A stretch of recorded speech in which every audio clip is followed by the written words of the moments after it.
کا یہ قرارداد میں مسترد ڈسلاؤ کرنے کی رولنگ دیتا ہوں کہ کیا قاسم سوری نے ٹھیک نہیں کہا تھا؟ بسم اللہ الرحمن الرحیم، ایاک نعبد و ایاک نستعین۔ اے اللہ تیری عبادت کرتے ہیں، تجھ سے ہی مدد مانگتے ہیں۔ میں ہوں قاسم خان سوری۔ عمران خان صاحب کو جھوٹے مقدمات میں قید ہوئے 975 دن ہو گئے ہیں، اور آج ان کا پھر کیس لگا ہوا تھا القادر ٹرسٹ کا اسلام آباد ہائی کورٹ میں۔ چیف جسٹس سرفراز ڈوگر کی عدالت میں ضمانت کا کیس لگا ہوا تھا۔ عدالت عمران خان کی بہنیں پہنچیں، عمران خان کے وکیل barrister Salman Safdar, P T I کے کارکنان، لیڈرشپ وہاں پہ موجود تھی، لیکن چیف جسٹس اسلام آباد ہائی کورٹ سرفراز ڈوگر عدالت میں موجود ہی نہیں تھے، اور سنا بعد میں پتہ چلا کہ وہ سپریم کورٹ گئے ہوئے ہیں کسی میٹنگ کے اندر۔ وہاں پہ میڈیا سے بھی بات چیت کی علیمہ خانم نے، اور اس کے بعد انہوں نے فیصلہ کیا کہ وہ اسلام آباد ہائی کورٹ کے باہر دھرنا دیں گی جب تک چیف جسٹس اسلام آباد ہائی کورٹ سرفراز ڈوگر نہیں آتے اور ان کو تاریخ نہیں دیتے پرسوں کی، اور کیس نہیں لگاتے۔ تو یہ بہانے کر رہے ہیں، اور عمران خان صاحب کا کیس پہلے لگاتے نہیں ہیں، جب لگاتے ہیں تو عدالت چھوڑ کے بھاگ جاتے ہیں۔ بزدل لوگ ہیں، اور عاصم لا لگا ہوا ہے۔ آپ کو پتہ ہے جس طرح عاصم منیر بزدل ثابت ہوا ہے اور استثنا لے کر بیٹھا ہوا ہے، اسی طرح جو اس نے یہ جو 26ویں ترمیم اور 27ویں ترمیم کے بعد جو عدالتوں کا حال کر دیا ہے، تو آج میرا خیال ہے کوئی لکھا ہوا اس کو فیصلہ نہیں آیا، وہ عدالت چھوڑ کے ہی بھاگ گیا۔ اب بہنوں نے دھرنا دیا ہوا ہے، وہ بیٹھی ہوئی ہیں، اور آپ کو پتہ ہے کہ تقریباً 14 ماہ سے جو ہے یہ ضمانت کا کیس نہیں سن رہے تھے۔ جب لگاتے ہیں تو وکلا کہتے ہیں کہ ہمیں عمران خان سے مشورہ کرنے دیا جائے، تو عمران خان سے ملنے بھی نہیں دیا جاتا، ان کو جو ہے ان کے ڈاکٹروں سے نہیں ملنے دیا جاتا، ان کی فیملی سے نہیں ملنے دیا جاتا، ان کا صحیح علاج آنکھ کا نہیں کیا جا رہا ہے۔ بشرا بی بی کو بھی جو ہے وہ قید میں رکھا ہوا ہے۔ آج عمران خان صاحب کے ساتھ بشرا بی بی کی بھی ضمانت لگائی ہوئی تھی، لیکن وہی ہوا جو ہمیشہ سے ہو رہا ہے کہ عدالتیں فیصلے ہی نہیں دے رہی، انصاف ہی نہیں ہے اس ملک کے اندر۔ تو یہ ملک کس طرح چلے گا جس میں انصاف نہیں ہو؟ اور عمران خان جو ہے وہ عدالتوں سے امید لگا کر بیٹھے تھے کہ عدالتیں دیں گی، وہ بھی کہتے ہیں کہ شرم آتی ہے مجھے سوچتے ہوئے اور کہتے ہوئے کہ آج کل کے جو ججز ہیں وہ اپنی ذاتی مراحت کے لیے انہوں نے انصاف کا گلا گھونٹا ہوا ہے، اور انصاف نہیں ہو رہا۔ تو یہ آپ سب کے سامنے ہے۔ اب پاکستان تحریک انصاف کا جو اگلا لائے عمل ہے وہ عمران خان کی بہن علیمہ خانم نے اپیل کی ہوئی ہے پی ٹی آئی کی لیڈرشپ سے، ایم این اے سے، ایم پی اے سے، کہ جن کی تعداد جو ہے عہدیداران کی تقریباً 10,000 سے بھی زیادہ ہے، کہ 10,000 کے قریب عمران خان سے یکجہتی کے لیے منگل کے دن اڈیالہ جیل کے باہر سب کو آنا چاہیے، اور بتانا چاہیے کہ ہم پرامن طور پر رہتے ہوئے عمران خان کو جو قید تنہائی میں رکھا ہوا ہے، ان کو ڈاکٹروں سے نہیں ملنے دیا جاتا، ان کے کیسز نہیں لگتے، ان کی فیملیز کو نہیں ملنے دیا جاتا، تو اس ظلم کو ختم ہونا چاہیے۔ ایک آواز ہو کر اڈیالہ جیل کے باہر پرامن طور پہ احتجاج کرنا چاہیے اور پاور دکھانی چاہیے۔ اسی طرح جو 9 تاریخ کو پاکستان تحریک انصاف نے لیاقت باغ راولپنڈی کے اندر جلسے کا اعلان کیا ہوا ہے، اور ہمیشہ سے آپ نے دیکھا ہے کہ جب سے یہ عاصم لا لگا ہوا ہے پاکستان میں، پاکستان تحریک انصاف کو جلسے کی اجازت ہی نہیں ملتی۔ تو اجازت تو ملتی نہیں ہے، لیکن جلسے کا اعلان کیا ہوا ہے۔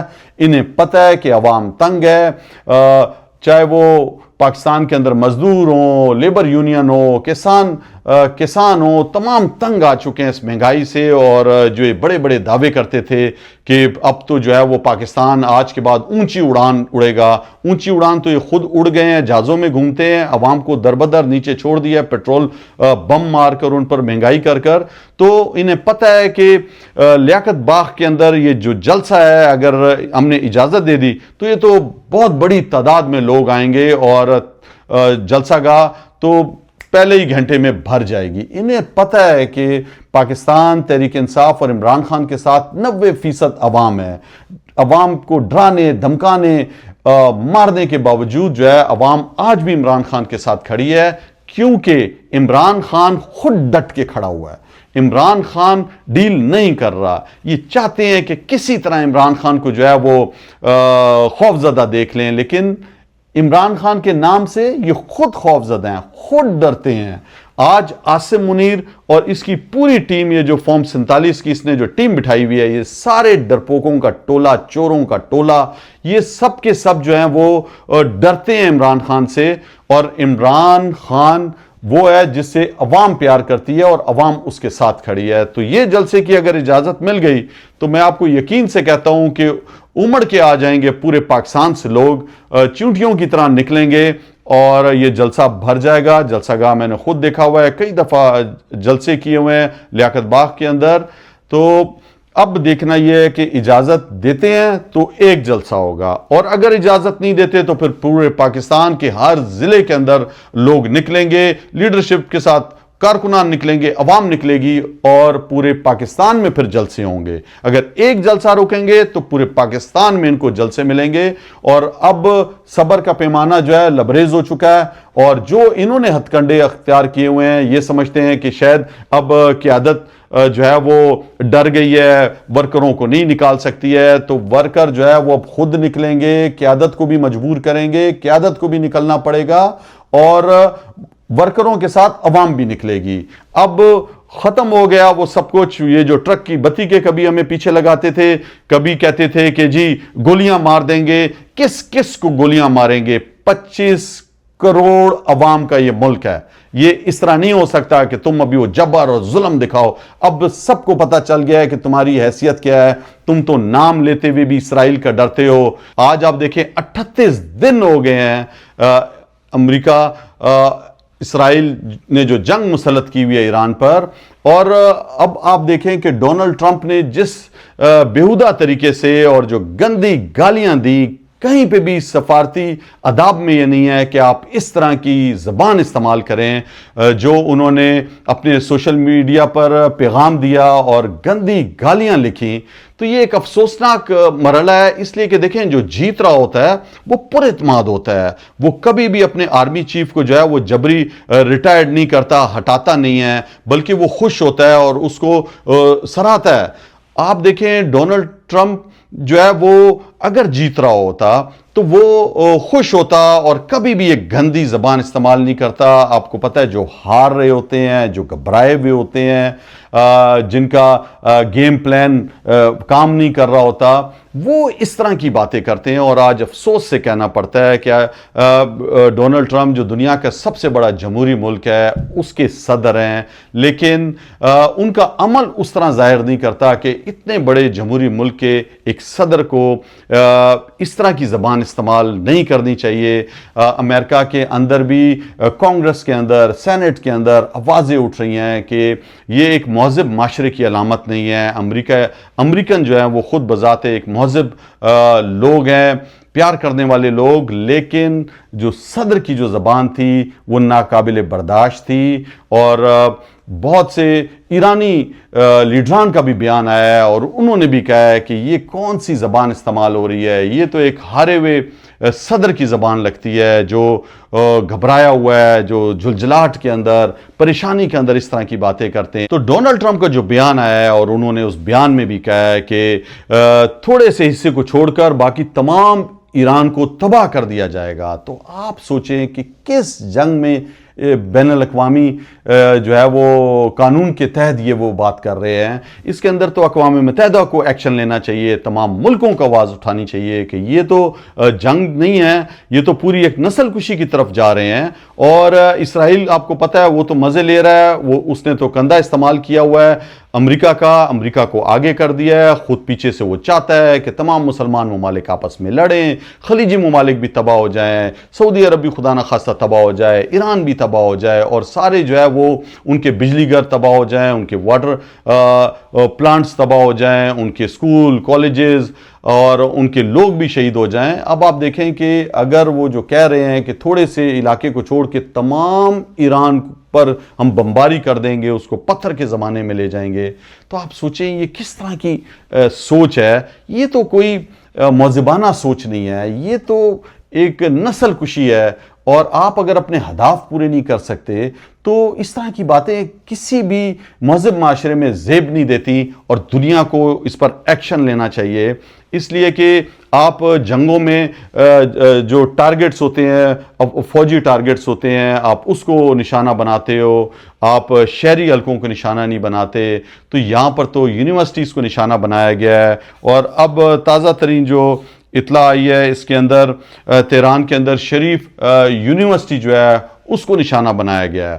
تو یہ آپ دیکھ رہے ہیں صورتحال کہ اربوں ڈالر کی انویسٹمنٹ کی گئی تھی ٹیکنالوجی کے اوپر امریکہ نے, اور جدید ترین طیارے, جدید ترین ٹیکنالوجی, لیکن یہ سب کچھ آج ضائع ہوتا ہوا نظر آ رہا ہے. اس لیے کہ ایران نے سستے ڈرون سے جو مقابلہ کیا ہے اس کی فضائیہ بھی نہیں ہے, وہ صرف میزائل کے ساتھ اور ڈرون کے ساتھ مقابلے کر رہا ہے. اس کا مقابلہ آپ دیکھو اتنے بڑے دنیا کی دو پاورز کے ساتھ ہے, ایران اکیلا ہے, اس کی کوئی جنگی مدد بھی نہیں ہو رہی, اور کچھ اس طرح کا نہیں ہے کہ آپ سمجھ سکو کہ ایران اس کے مقابلے میں ہے. لیکن 38 دن گزار چکا ہے اور ابھی تک جو ہے ابنائے ہرمس نہیں کھول سکا. امریکہ دھمکیاں دیتا ہے, کبھی کہتا ہے ایگریمنٹ ہونے والا ہے. ڈونلڈ ٹرمپ آپ کو پتہ ہے صبح کچھ بیان ہے, شام کو کچھ بیان ہے, کبھی خوف پھیلاتا ہے, کبھی کہتا ہے جنگ ختم ہو رہی ہے. تو اب سمجھ میں نہیں آ رہا کہ جب ڈیڈ لائن بڑھا دی ہے, اچھا 48 گھنٹے کا جو ٹائم تھا اس کے اندر 12 گھنٹے کا اضافہ ہو گیا ہے, اس لیے کہ انہوں نے پیر کی شام 8 بجے ایسٹرن ٹائم پر جو ہے آخری انہوں نے وارننگ دی ہوئی ہے کہ اس کے بعد جو ہے وہ عذاب برسے گا ایران کے اوپر اور ہم نہیں چھوڑیں گے. تو میں سمجھتا ہوں کہ اس دوران جو پتہ چل رہا ہے کہ بات چیت بھی انڈر گراؤنڈ ہو رہی ہے, مختلف ذرائع سے آپس میں بات چیت ہو رہی ہے, اور ایران جو ہے وہ کہتا ہے کہ اگر مستقل یا 45 دن کی شروع میں عارضی جنگ بندی ہوئی, لیکن یہ نہ ہو کہ پھر ہم پہ اسرائیل حملہ کر دے. ہر دفعہ اسی طرح ہوا ہے کہ جنگ بندی کا اعلان ہوتا ہے, کچھ دنوں کے بعد پھر حملہ ہو جاتا ہے, بات چیت ہو رہی ہوتی ہے, بات چیت کے دوران حملہ ہو جاتا ہے. تو ایران چاہتا ہے کہ مستقل بنیادوں پر یہ جنگ رکے اور کوئی جو ہے وہ ضامن ہو اور ایک طریقہ کار ہو, اور ابنائے ہرمس کو وہ جب کھولے گا جب پوری جنگ بندی ہو اور اس کو اس کا معاوضہ بھی ملے جو جنگ کے اندر نقصان ہوا ہے اور اس کی جو لیڈرشپ کو شہید کیا گیا ہے. تو یہ وہ ساری چیزیں ہیں جو بڑے ممالک کو بیٹھ کر بات چیت کرنی چاہیے. ابھی رائٹرز کا بھی دعویٰ ہے کہ پاکستان بھی اس کے اندر کردار ادا کرنے کی کوشش کر رہا ہے, نائب صدر امریکہ کے اور عباس عراقچی کے ساتھ وہ بات کر رہا ہے. تو اب دیکھنا یہ ہے کہ کیا آیا رائٹرز کی یہ خبر درست ہے اور کیا سچ مچ جنگ بندی کی طرف جا رہا ہے یا نہیں جا رہا. لیکن اگر یہ جنگ بندی کی طرف نہیں گیا تو یہ جو امریکہ کہہ رہا ہے کہ وہ پل تباہ کر دے گا, وہ انرجی سیکٹر تمام تباہ کر دے گا, بجلی جہاں پہ بنتی ہے, جہاں پر جو ہے ان کے پانی کے ذخائر ہیں, اور ان کی یونیورسٹیز ہو گئیں, ان کی رہائش گاہیں ہو گئیں, اسکول ہو گیا, ہسپتال ہو گئے. تو یہ ساری کی ساری وہ ایسی جگہیں ہیں جو جنگ میں نہیں ٹارگٹ کی جاتی. عاصم منیر اور اس کی رجیم کا ظلم ختم ہونے کا نام نہیں لے رہا. یہ ظلم جبر سے سمجھتے ہیں کہ شاید یہ لوگوں کے دماغوں سے عمران خان کو نکال دیں گے. عمران خان لوگوں کے دماغ اور دل پر جو ہے حکومت کرتا ہے, اور لوگوں کو کنوینس کر چکا ہے. اور یہ جو بدماشیاں ہیں, یہ جو خوف ہے, یہ نفرت پیدا کر رہا ہے. پورا پاکستان جو ہے آج نفرت کر رہا ہے. اسے پتہ ہے کہ زبردستی بیٹھے ہوئے ہیں, زبردستی استثناء لیتے ہیں, زبردستی عدالتوں کو کنٹرول کیا ہوا ہے. یہاں پر جو ہے وہ قومی اسمبلی کو باندھی بنایا ہوا ہے. سینٹ کا کوئی جو ہے وہ عوامی نمائندہ نہیں بیٹھے ہوئے آج کل قومی اسمبلی کے اندر.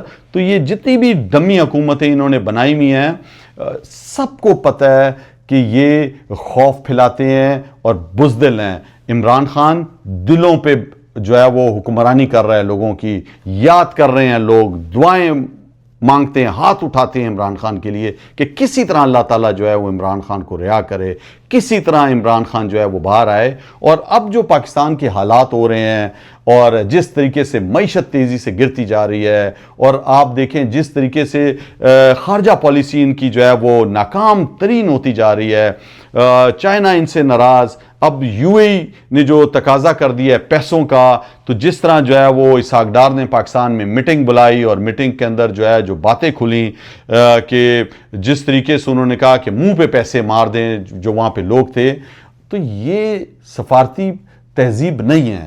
ہمارے 12 لاکھ پاکستانی جو ہے وہ یو اے ای میں کام کرتے ہیں، اور آپ کو پتہ ہے جو دھمکی دی ہوئی ہے کہ ان کو نکال دیں گے. تو یہ تو دیکھیں جیسا کرو گے ویسا بھرو گے. آپ نے افغانستان کو کمزور سمجھا؟ افغانستان کے لوگ جو 45 سال سے پاکستان میں تھے، جن کی ہم میزبانی کرتے رہے، جو یہاں پہ حق حلال کی روزی کما رہے تھے، کام کر رہے تھے، بچے ان کے یہیں پہ پڑھ رہے تھے، محنت مزدوری سے انہوں نے چھوٹے چھوٹے گھر لیے ہوئے تھے، آپ نے جو ہے ایک دم الزام لگا دیا کہ جی دہشت گرد ہے اور ان کو یہاں سے نکالو. ان کو جو ہے جس بدتمیزی کے ساتھ اور جس سمجھتے تھے کہ ان کی بے عزتی کے ساتھ ان کو نکالا دھکے دے کے ایک قسم کا. آج خدا نہ خواستہ اگر وہی سب کچھ یوں ہی کرتا ہے ہمارے پاکستانیوں کے ساتھ جو وہاں پہ محنت مزدوری کرنے گئے ہوئے ہیں، جو اپنا زر مبادلہ پاکستان بیچتے ہیں، تو پھر کیا ہوگا؟ یہاں پہ تم 12 لاکھ لوگوں کو کہاں پہ ایڈجسٹ کرو گے؟ کس طرح وہ نوکریاں دو گے؟ پاکستان میں تو جو نوجوان رہ رہا ہے سب سے زیادہ دنیا میں یہ سرویز آ رہے ہیں کہ پاکستانی جو ہے پاکستانی اپنا ملک چھوڑ کے جا رہے ہیں، پڑھے لکھے نوجوان روزگار کی تلاش میں جاتے ہیں. تم جو ہے تم تو ریٹائرڈ جرنلوں کو یہاں پہ روزگار دیتے ہو، اور نوجوانوں کے لیے تو تمہارے پاس کوئی جگہ ہے ہی نہیں، ان کے لیے تو کوئی پلان ہے ہی نہیں. صرف اور صرف جو کوئی جرنل ریٹائرڈ ہو رہا ہوتا ہے تم اس کو نوکری دے دیتے ہو. آج میں آپ کو بتاتا ہوں کہ کتنے ریٹائرڈ جرنل اور برگیڈیئر جو ہیں انہوں نے کس کس محکمے میں لگائے ہوئے ہیں. میں آپ کو آج بتاتا ہوں. سکڑتی ہوئی معیشت میں سرکار کا بے روزگار آرمی افسران کو روزگار کی فراہمی کا احسن اقدام. آئے میں آپ کو پہلے بتاتا ہوں کہ میجر جنرل ریٹائرڈ حفیظ الرحمان ہیں، انہیں جو ہے وہ چیئرمین پی ٹی اے بنایا ہوا ہے. ابھی آپ سوچیں کہ اس نے ساری عمر جو ہے وہ جنگ کے بارے میں سیکھا ہے، لیکن اب پی ٹی اے کا اس کو چیئرمین بنا دیا ہے. لیفٹیننٹ جنرل محمد منیر جو ہے وہ افسر چیئرمین نادرا بنا ہوا ہے. آپ سوچو اس کو کیا پتہ ہے نادرا کا؟ یہ صرف ڈیٹا اکٹھا کرتا ہے پی ٹی آئی کے لوگوں کا، اور ان پر ظلم اور زیادتی کے لیے ان کی فیملی ٹری نکال کے جو ہے باقاعدہ بلیک میل کرنے کے لیے اس کو بٹھایا ہوا ہے. اسی طرح جو ہے وہ لیفٹیننٹ جنرل ریٹائرڈ محمد سعید جو ہے وہ چیئرمین وابڈا لگے ہوئے ہیں. وہ جو ابھی ایکسپرٹ بن گیا ہے وہ وابڈا کا. Lieutenant general retired Nazir Ahmed Butt ہیں، ان کو چیئرمین نیپ لگایا ہوا ہے کہ کسی طرح جو ہے وہ بلیک میل کرو، عمران خان کے کیسز نہیں لگنے چاہیے، جھوٹے کیسز بناؤ، پی ٹی آئی کے لوگوں پہ بناؤ، اور جنہوں نے لٹ ماری کی ہوئی ہے وہ آج اوپر بیٹھ کے فارم 47 کے ذریعے اسمبلی میں بیٹھے ہوئے ہیں. لیفٹیننٹ جنرل انعام حیدر ملک، ان کو انہوں نے بنا دیا چیئرمین این ڈی ایم اے. یہ جتنے بھی کرائسس مینجمنٹ ہوتی ہے، زلزلہ آ جائے، سیلاب آ جائے، اس کے اوپر جو ہے ابھی لیفٹیننٹ جنرل انعام حیدر ملک صاحب جو ہے وہ بیٹھے ہوئے ہیں، ریٹائرڈ ہوئے ہیں، مزے کر رہے ہیں. سارے اکثر حاضر بھی ہیں اور ریٹائرڈ بھی ہیں. Lieutenant general retired Ahsan Azhar Hayat Sahib managing director Pakistan land port, ان کو بنا دیا گیا ہے جی. اسی طرح lieutenant general retired Muhammad Amir Qatar میں پاکستان کے سفیر ہیں. آپ سوچیں کہ یہ جو ہے یہ کسی کو جو ہے وہ سفیر بنا دیتے ہیں، کسی کو چیئرمین بنا دیتے ہیں، تو انہوں نے کوئی جگہ نہیں چھوڑی. جو جگہ نکلتی ہے ادھر اپنے آرمی افسر کو نوکریاں دیتے ہیں، اور نوجوانوں کی ان کو ضرورت ہی نہیں ہے. وہ تو کہتے ہیں ڈنڈا چلائیں گے، وہ تو بس صرف غلامی کے لیے ہم نے رکھے ہوئے ہیں. Lieutenant general retired Sohail Ashraf chief commissioner Islamabad ہیں جی. آپ سوچیں. Captain retired Sami Ullah Farooq deputy commissioner Sahiwal. Captain retired Nadeem Nasir deputy commissioner Faisalabad. Lieutenant general retired Muhammad Abdulaziz chairman P P S C. تو آپ سوچیں کہ اسی طرح lieutenant general retired Akhtar Nawaz Satti chairman C S S. تو یہ حال ہے کہ رجیم چینج کے بعد یہ 4 سال میں 30 سال سے زیادہ تعلیم یافتہ پاکستانی نوجوان جو ہے وہ پاکستان میں جو نوکریاں میسر نہیں ہیں اس کے بعد ملک چھوڑ کر باہر جا رہے ہیں. اور یہ صرف اور صرف بڑے بڑے عہدے جو ہے وہ اپنے ریٹائرڈ آرمی افسرز اور حاضر افسروں کو بھی بٹھا کر لگا رہے ہیں. تو ملک تو یہ چلا رہے ہیں اور کہتے ہیں کہ ہمیں گالی نہیں دو، ہمارا نام نہیں لینا تم نے.